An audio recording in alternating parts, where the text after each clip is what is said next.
बजरंग, आपने चंद्रवंश का, सूर्यवंश का विस्तार से वर्णन किया है। अद्भुत उनके चरित्रों का गान किया है। और कृपा करके उस वंश में जो अपने ही अंश बलराम जी के साथ अवतीर्ण हुए हैं, उनकी मुझे कथा सुनाइए। क्योंकि यदोष धर्म सूरस्य सत्या तंत्राम सेनापूर्णस्य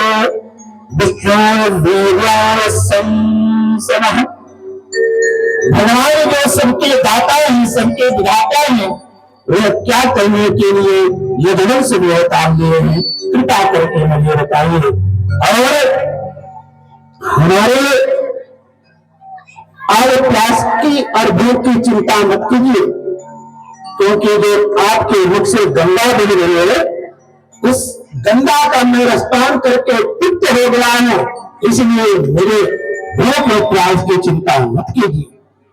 और भला मुझे उन भगवान का कृष्ण चरित्र सुनने में आनंद क्यों नहीं मिलेगा, क्योंकि उन्होंने हमारे पूर्वजों की बड़ा रक्षा की है। पिता महाने समय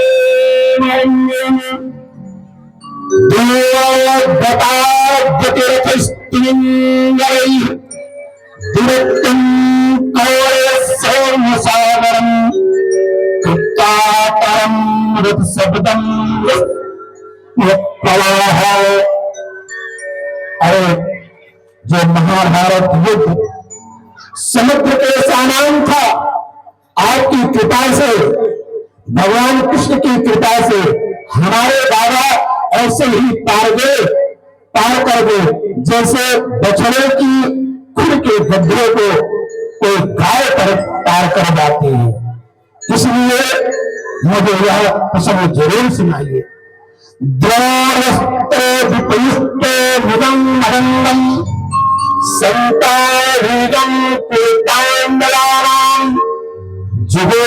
कुछ कुछ आप चक्र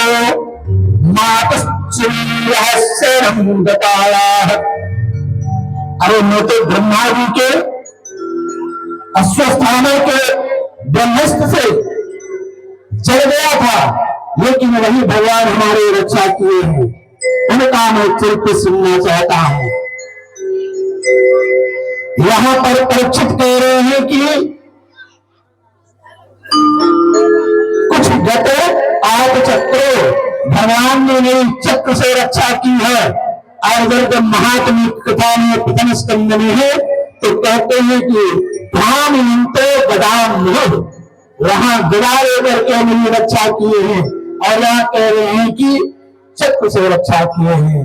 तो ये करके गदा ही गए थे, लेकिन गदा को भगवान को कैसे बना रहे थे कि भोले वाले परीक्षित को चक्र समझ में आ रहा है। तो कह रहे हैं कि गर्भ में जो भगवान हमारे रक्षा किए हैं, उन भगवान की मैं कथा को सुनना चाहता हूं। और मुझे यह बताइए कि यहाँ आकर के क्या वेदा किए हैं, कृपा करके वर्णन कीजिए।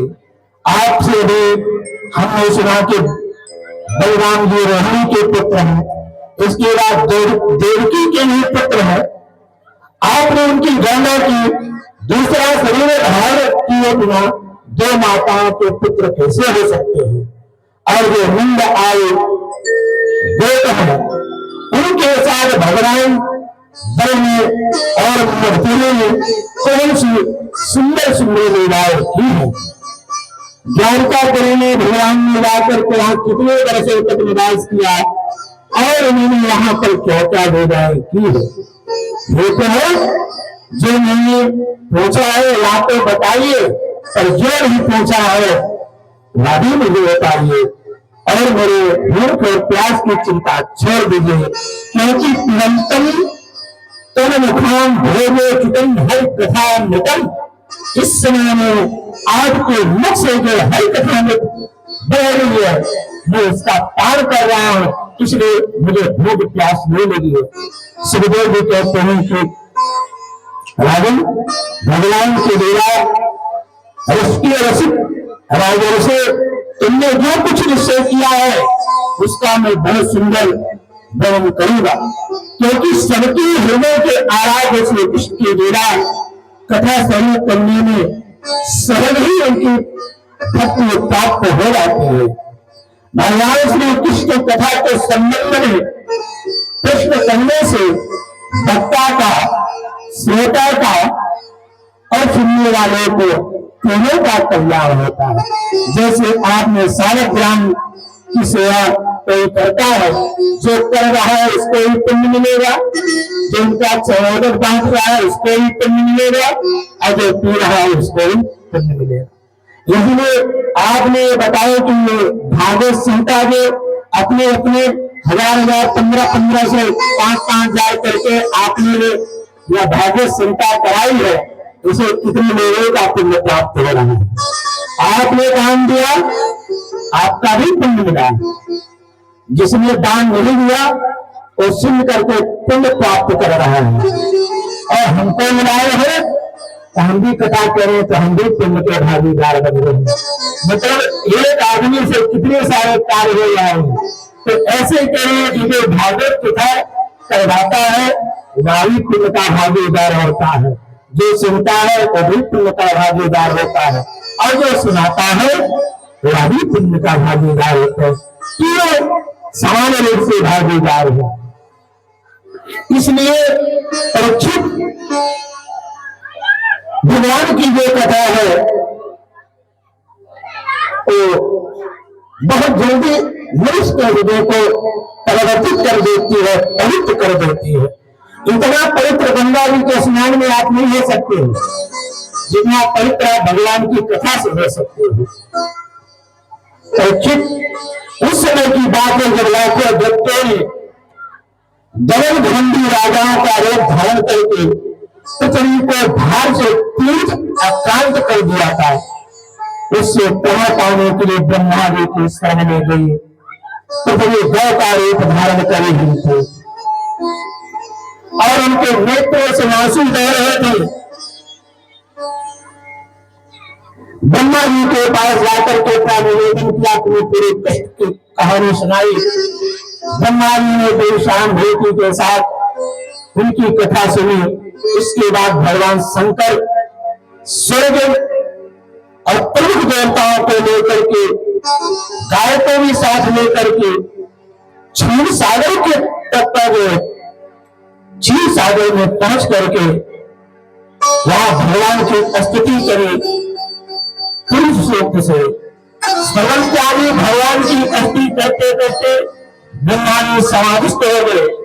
समाधि अवस्था में आकाशवाणी सुनाई दी, हे देवताओं,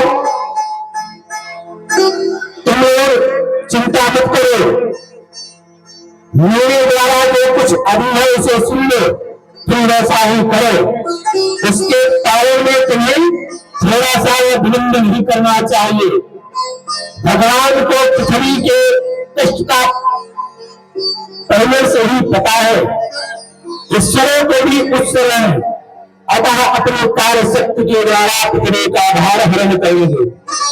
और जब तक पृथ्वी पर लीला करें तब तक तुम लोग अपने अपने अंशों के साथ भी वहां पर जाओ और यज्ञकुल में जल लेकर के तुम लोग भी सुंदर सुंदर वहां पर अपने कार्य करो, जिसे कि हमारा कार्य बड़ा सुखद और सरलता होगा। क्योंकि भगवान ने आकाशवाणी से कहा, वसुदेव गृहे साक्षात भगवान पुरुषः परः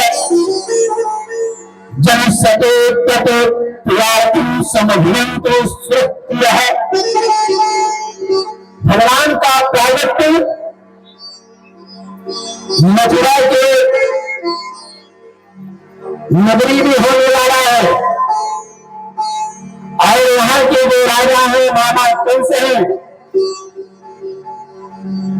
और कहते हैं समधर्म को श्रेष्ठ है।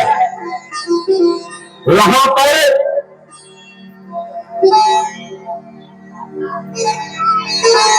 वहां पर समझवंतु स्वस्त्रियः, देवताओं की स्त्रियां भी रहती हैं। इसलिए जब मुस्ते तद प्रियार्थम, भगवान ने आकाशवाणी से कहा कि हम मथुरा मंडल में जन्म लेंगे और अकेले जन्म नहीं लेंगे, तब वहां पर हमारी राधा रानी भी साथ में पधारेंगे। इसलिए तुम लोग अपने अपने शरीर को छोड़ करके पूरे बलवंदर मथुरा में ला करके बस जाओ। वसुदेव गृहे साक्षात भगवान नारायण वसुदेव के घर में जन्म लेंगे। मथुरा भगवान है उत्तम सम्मति, भगवान श्री कृष्ण मथुरा मंडल में नित्य निवास करने करते हैं। एक बार मथुरापुरी में सूर्य के पुत्र वसुदेव जी के विवाह करके फिर इसी म्यूजिक कम करो, मिली कर दिया करो। वो विवाहिता पत्नी देवकी को लेकर के रथ पर सवार हुए। उनका जो लड़का था उग्रसेन अपनी चचेरी बहन देवकी को पसंद करने के लिए विदाई में बहुत से धन दौलत दिया और उनके रथ को स्वयं हाँकने लगा, सारथी पे हटा करके स्वयं रथ को चलाने लगा। जिस तरह घोड़े की राज पकड़ा हुआ था, देवताओं ने आकाशवाणी कर दी, अरे कंस, जिस देवकी का तुम विवाह करने जा रहा है उसी का अष्टम गर्भ तेरा काल होगा। इतना सुनते ही कंस भयभीत हो गया और देवकी को मारने के लिए उद्यत हो गया। वसुदेव ने समझाया, देखो अभी ये तुम्हारी चचेरी बहन है, और इस समय ये विवाहिता है, ये विष्णु रूप में हम है और लक्ष्मी रूप में तुम्हारी ये बहन है। इस तरह इसका वध करना ठीक नहीं है। ऐसा करोगे तो तुम्हारी बड़ी अपकीर्ति होगी। कंस ने कहा, देखो हम अपने काल को जन्म देने वाले को नहीं छोड़ेंगे। और उसी समय देवकी का केस कंस ने पकड़ लिया। बेचारे डर के मारे देवकी को काट रहे हैं और कहती है कि भैया मेरा कोई अपराध नहीं है, फिर इसलिए मुझे क्यों मारना चाहते हो। बलदेव जी ने समझाया, देखो राजन, तुम्हें किसी से द्रोह नहीं करना चाहिए, क्योंकि जो मृत्यु है, मृत्यु जन्म से उत्पन्न होती है। जब कोई व्यक्ति जन्म लेता है उसी के साथ उसकी मृत्यु भी जन्म ले लेती है। इसलिए एक दिन तो मरना ही है। कितना पुत्र को तना, और आपकी ये छोटी बहन बताओ कितनी प्यारी है, और इसको तुम तलवार उठा लियो मारने के लिए। अभी अभी इसका विवाह हुआ है, अभी इसके मंगल चिन्हरी करे हैं, अब तुम उनको मारने के लिए तैयार हो गए। ऐसी दशा में आप वीरवत्सल पुरुष हो, आपको ऐसा नहीं करना चाहिए। इस तरह इस बेचारे कन्या जो थी उसका वध नहीं करना चाहिए।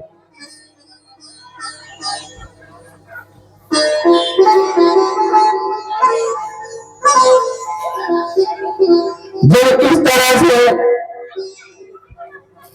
वसुदेव जी ने समझाया राजन तुम मेरा कहना मान लो, क्योंकि थोड़ी सी बढ़ा दे दिया, क्योंकि जो जलना है वो मरेगा।